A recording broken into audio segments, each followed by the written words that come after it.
ಎಲ್ಲರಿಗೂ ನಮಸ್ಕಾರ. ನಾವೀಗ ಅರ್ಥಮೆಟಿಕ್ ಪ್ರೋಗ್ರೆಷನ್ ಲೆಸನ್ನ ಫಸ್ಟ್ ಎಕ್ಸಸೈಸ್ ಫಸ್ಟ್ ಕ್ವಶನಲ್ಲಿದ್ದೀವಿ. In which of the following situations does the list of numbers involved make an arithmetic progression and why? ಈ ಕೆಳಗಡೆ ಕೊಟ್ಟಿರೋ ಸಿಚುಯೇಷನಲ್ಲಿ ನಂಬರ್ಸ್ ಫಾರ್ಮ್ ಮಾಡಬೇಕು, ಅದು ಎ ಪಿ ಆಗುತ್ತಾ ಇಲ್ವಾ ಅಂತ ನೋಡಬೇಕು.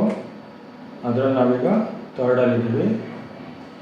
The cost of digging a well after every metre of digging when it cost rupees 150 for the first metre and rises by 50 rupees for each subsequent metre.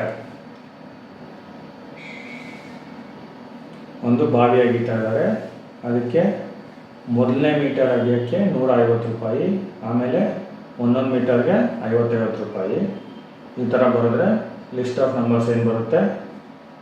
First term 150 ಬರುತ್ತೆ, second term 200, first metre ಮೊದಲನೇ 1 metre ಅಗಿಯೋಕ್ಕೆ 150 ರೂಪಾಯಿ 150 first term, ಆಮೇಲೆ ಒಂದೊಂದು ಮೀಟರ್ಗೆ 50 ರೂಪಾಯಿ ಹೆಚ್ಚಾಗುತ್ತೆ. ಅಂದರೆ 2 metre ಅಗಿಯೋಕ್ಕೆ 200 ರೂಪಾಯಿ, 3 ಮೀಟರ್ ಅಗಿಯೋಕ್ಕೆ 250 ರೂಪಾಯಿ. ಆ ಥರ ಈಗ ಲಿಸ್ಟ್ ಆಫ್ ನಂಬರ್ಸ್ ಏನು ಬಂತು? 150, 200, 250, 300 ಎಕ್ಸೆಟ್ರಾ. ಇದು ಲಿಸ್ಟ್ ಆಫ್ ನಂಬರ್ಸು. ನೀವೇ ನೋಡಿ ಅದು ಎ ಪಿ ಆಗಿದೆಯಾ ಇಲ್ವಾ ಅಂತ.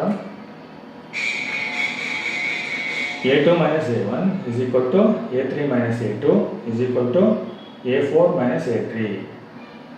200 150 ಕಳೆದ್ರೆ ಅಥವಾ 250ಇಂದ 200 ಮೈನಸ್ ಮಾಡಿದ್ರೆ 300ಇಂದ 250 ಸಬ್ಟ್ರಾಕ್ಟ್ ಮಾಡಿದ್ರೆ ಎಲ್ಲನೂ ಡಿಫ್ರೆನ್ಸ್ ಸೇಮ್ ಬಂತು, ಡಿ 50 ಬಂತು.